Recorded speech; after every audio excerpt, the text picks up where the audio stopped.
Chapter 10. Nothing in life is humdrum. Art is a great thing, but it is not the greatest. The most important of all perceptions is the continual perception of cause and effect. In other words, the perception of the continuous development of the universe. In still other words, the perception of the course of evolution.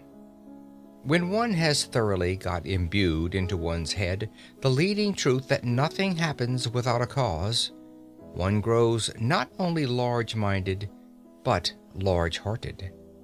It is hard to have one's watch stolen, but one reflects that the thief of the watch became a thief from causes of heredity and environment which are as interesting as they are scientifically comprehensible, and one buys another watch, if not with joy, at any rate with a philosophy that makes bitterness impossible. One loses in the study of cause and effect that absurd air which so many people have of being always shocked and pained by the curiousness of life. Such people live amid human nature as if human nature were a foreign country full of awful foreign customs. But having reached maturity, one ought surely to be ashamed of being a stranger in a strange land. The study of cause and effect, while it lessens the painfulness of life, adds to life's picturesqueness. The man to whom evolution is but a name looks at the sea as a grandiose, monotonous spectacle, which he can witness in August for 3 shillings third-class return.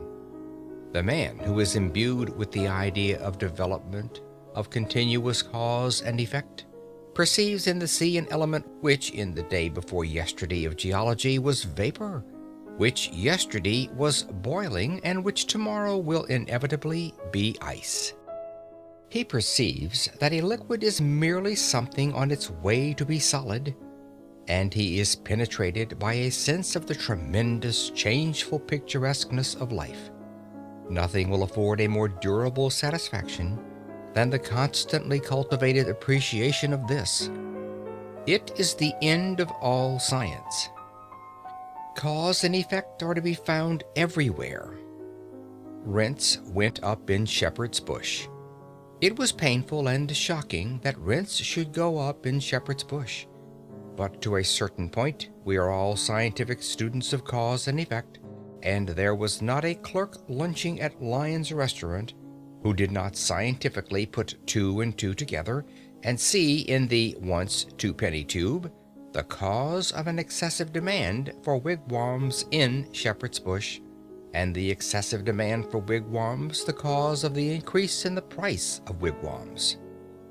Simple, you say disdainfully? Everything, the whole complex movement of the universe, is as simple as that, when you can sufficiently put 2 and 2 together. And, my dear sir, perhaps you happen to be an estate agent's clerk, and you hate the arts, and you want to foster your immortal soul, and you can't be interested in your business because it's so humdrum. Nothing is humdrum. The tremendous, changeful picturesqueness of life is marvelously shown in an estate agent's office. What? There was a block of traffic in Oxford Street. To avoid the block, people actually began to travel under the cellars and drains, and the result was a rise of rents in Shepherd's Bush. And you say that isn't picturesque? Suppose you were to study in this spirit the property question in London for an hour and a half every other evening. Would it not give zest to your business and transform your whole life? You would arrive at more difficult problems, and you would be able to tell us why, as the natural result of cause and effect, the longest straight street in London is about 1.5 yards in length, while the longest absolutely straight street in Paris extends for miles. I think you will admit that in an estate agent's clerk I have not chosen an example that especially favors my theories. You are a bank clerk, And you have not read that breathless romance, disguised as a scientific study, Walter Bagehot's Lombard Street? Ah, my dear sir, if you had begun with that, and followed it up for 90 minutes every other evening, how enthralling your business would be to you, and how much more clearly you would understand human nature. You are penned in town, but you love excursions to the country and the observation of wild life. Certainly a heart-enlarging diversion. Why don't you walk out of your house door in your slippers to the nearest gas lamp of a night with a butterfly net and observe the wild life of common and rare moths that is beating about it, and coordinate the knowledge thus obtained and build a superstructure on it, and at last get to know something about something.